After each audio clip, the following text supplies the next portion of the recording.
Bonjour, Nathalie Labatte, psychopraticienne spécialisée à Saint-Lô.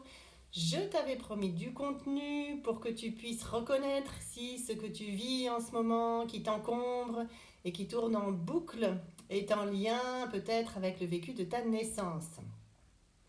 Aujourd'hui en particulier, je voulais qu'on regarde ensemble ce que ça peut laisser comme empreinte quand on est né avec le cordon ombilical autour du cou. Alors déjà, la première chose, c'est que si ça t'est arrivé, tu as du mal à supporter les écharpes, les foulards, les cols roulés. C'est juste pas possible d'avoir ça autour du cou. Là, aujourd'hui, moi, j'ai mis un col roulé et rien qu'à me regarder, t'es en galère. T'es en galère, tu te dis, mais comment elle fait pour porter ça? C'est pas possible, c'est horrible. Voilà. Alors, bon, s'il y avait que ça, honnêtement, ce serait assez anecdotique comme empreinte. Mais il y a des choses un petit peu plus embêtantes.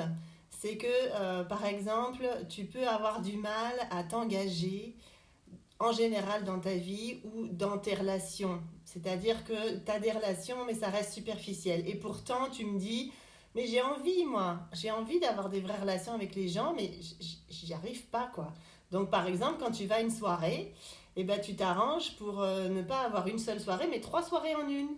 Donc tu as trois endroits prévus, donc du coup bah, les gens tu leur dis bon bah salut hein, je file, hein, je reste pas trop longtemps parce que j'ai encore mon barbecue tout à l'heure.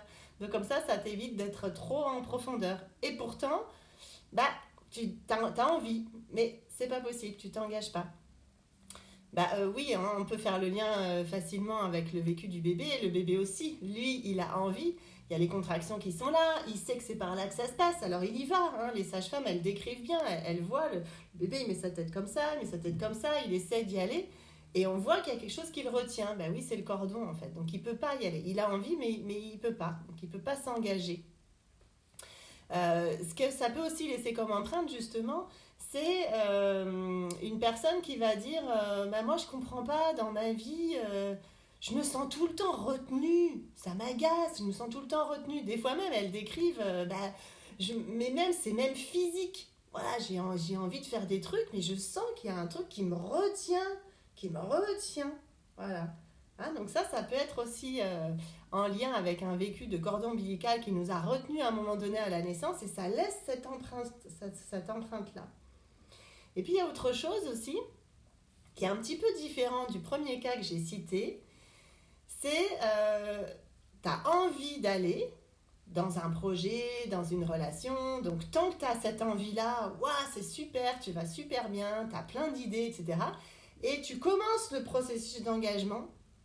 Et alors que ça allait super bien, au moment où tu commences le processus d'engagement, oh, l'horreur. Tu as l'impression d'être pris au piège, la corde au cou, hein, c'est vraiment l'expression. Et c'est tellement plus possible que tu te désengages, tu fais marche arrière. Et c'est ça, hein, un bébé quand il naît avec le cordon, il y va et il revient en arrière. Et la sage-femme, des fois, elle dit mais je comprends pas, vous poussez très bien et pourtant le bébé il vient pas. Ben oui, parce qu'il est toujours retenu, il y va, mais en même temps il est retenu en arrière. Donc il y a ce double mouvement qui est tout le temps présent et qui peut être très très encombrante dans la vie après.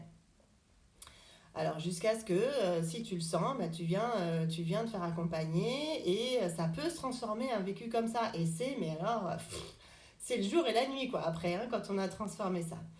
Alors voilà, moi je t'ai décrit un petit peu de ce que mon expérience, des témoignages que j'ai reçus, des personnes que j'ai accompagnées.